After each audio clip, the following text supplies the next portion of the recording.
سوچو ایک ایسا بادشاہ جسے صرف انسان ہی نہیں بلکہ جنات، پرندے اور ہوا تک اس کے حکم کی پابند ہو۔ ایک ایسا نبی جس کے پاس ایسی حکومت تھی جو دنیا میں کبھی کسی کو حاصل نہیں ہوئی۔ اور پھر ایک دور ملک کی ملکہ جو سورج کی پوجا کرتی تھی، لیکن اس کی عقل، اس کی سیاست اور اس کی حکمت پوری دنیا میں مشہور تھی۔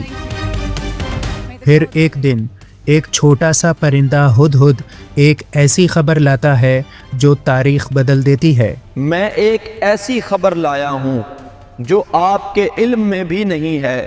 ایک خط، ایک دعوت، ایک امتحان، اور پھر ایک ایسا لمحہ جب ایک تخت پلک جھپکتے ہی حاضر کر دیا جاتا ہے۔ آج کی اس ویڈیو میں ہم سنیں گے حضرت سلیمان علیہ السلام اور ملکہ بلقیس کا واقعہ، ایک ایسی کہانی جو صرف تاریخ نہیں بلکہ ایمان، حکمت اور حق کی جیت کا پیغام ہے۔ حضرت سلیمان علیہ السلام حضرت داؤد علیہ السلام کے بیٹے تھے۔ اللہ تعالیٰ نے انہیں ایک ایسی حکومت عطا کی جو انسانی تاریخ میں کبھی کسی کو نصیب نہیں ہوئی۔ انہوں نے اللہ سے دعا کی، اے میرے رب، مجھے ایسی حکومت عطا فرما جو نہ مجھ سے پہلے کسی کو ملی ہو اور نہ میرے بعد کسی کو ملے۔ قرآن کریم میں حضرت سلیمان علیہ السلام کی دعا آتی ہے، اے میرے رب، مجھے ایسی بادشاہی عطا فرما جو میرے بعد کسی کے لائق نہ ہو۔ اللہ نے ان کی یہ دعا قبول فرما لی۔ انہیں دیا گیا جنات پر اختیار، پرندوں کی زبان سمجھنے کی صلاحیت، ہوا پر کنٹرول۔ جانور، پرندے، انسان، جنات، ہر چیز ان کی تابع فرمان ہو گئی۔ قرآن میں اس کا ذکر یوں آتا ہے، ہمیں پرندوں کی بولی سکھا دی گئی ہے۔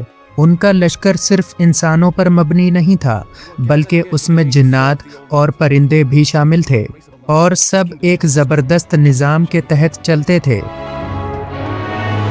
ایک دن حضرت سلیمان علیہ السلام نے اپنے لشکر کا جائزہ لیا تو انہوں نے دیکھا کہ ہدہد پرندہ غائب ہے۔ ہدہد یہاں کیوں موجود نہیں ہے؟ وہ اپنی غیر حاضری کی وجہ پیش کرے، ورنہ میں اسے ذبح کر دوں گا۔ قرآن میں اس کا ذکر یوں آتا ہے، میں ہدہد کو کیوں نہیں دیکھ رہا؟ اگر وہ واضح دلیل نہ لایا تو میں اسے سخت سزا دوں گا۔ تھوڑی ہی دیر بعد ہدہد آیا اور اس نے ایک عجیب خبر سنائی، اے اللہ کے نبی، میں ایک ایسی خبر لایا ہوں جو آپ کے علم میں بھی نہیں ہے۔ میں نے دیکھا کہ یمن میں ایک عورت حکومت کرتی ہے اور اس کا ایک عظیم تخت ہے۔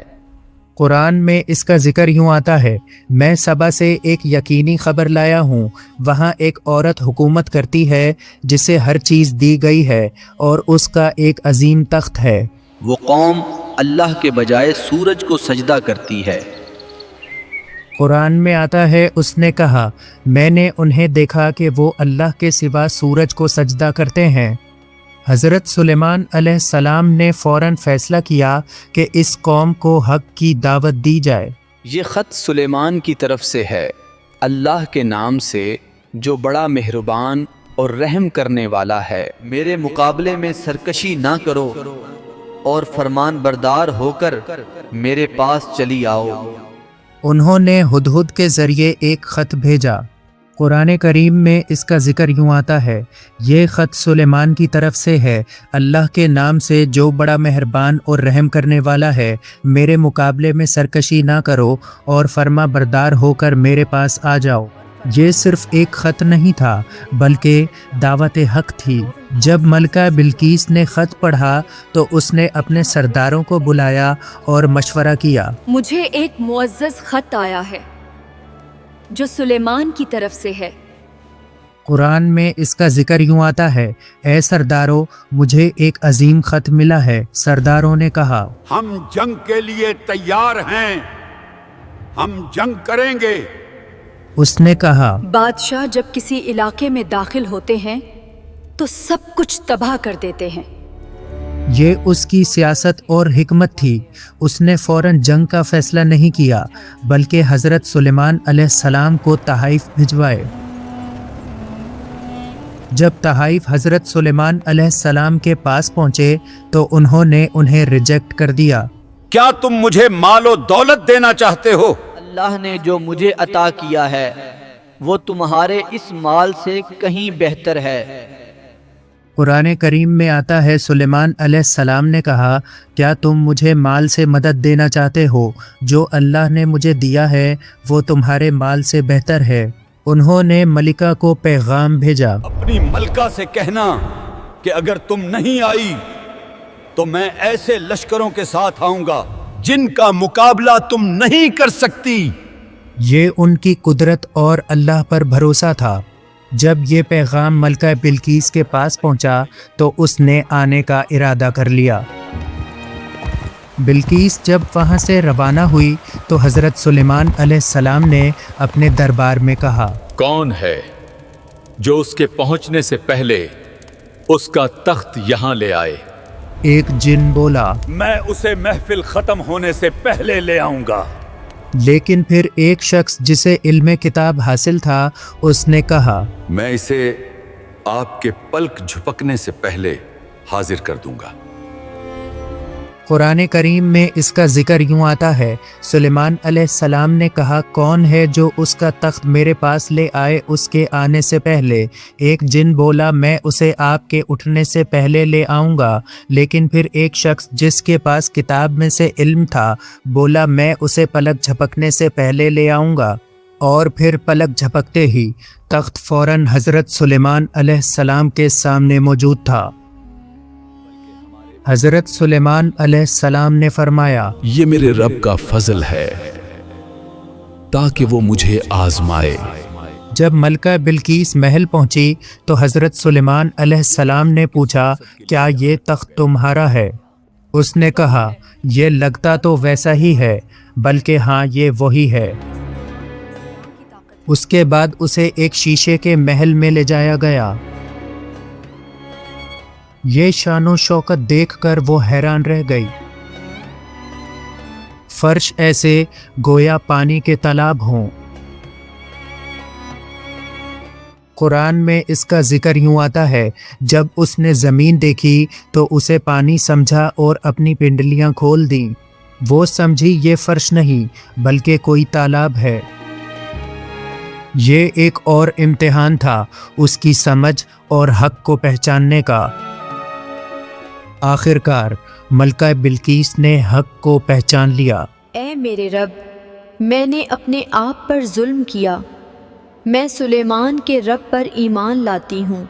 कुरान करीम में आता है, उसने कहा, ऐ मेरे रब, मैंने अपने आप पर जुल्म किया और मैं सुलेमान के साथ अल्लाह रब्बुल आलमीन की इताअत कबूल करती हूँ। उसने हक कबूल कर लिया।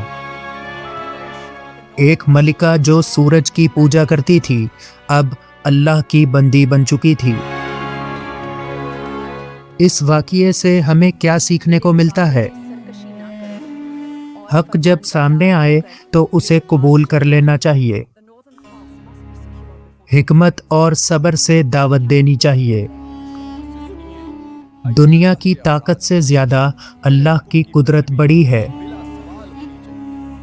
हज़रत सुलेमान अलैहिस्सलाम ने अपनी ताकत पर गुरूर नहीं किया बल्कि हर चीज़ को अल्लाह की तरफ मंसूब किया। याद रखो, असल कामयाबी ताकत या दौलत नहीं बल्कि हक को पहचानना और उस पर चलना है। और जब अल्लाह किसी को हिदायत देना चाहता है तो एक छोटा सा परिंदा भी उसकी ज़िंदगी बदल देता है। ये थी हज़रत सुलेमान अलैहिस्सलाम और मलिका बिल्कीस की कहानी।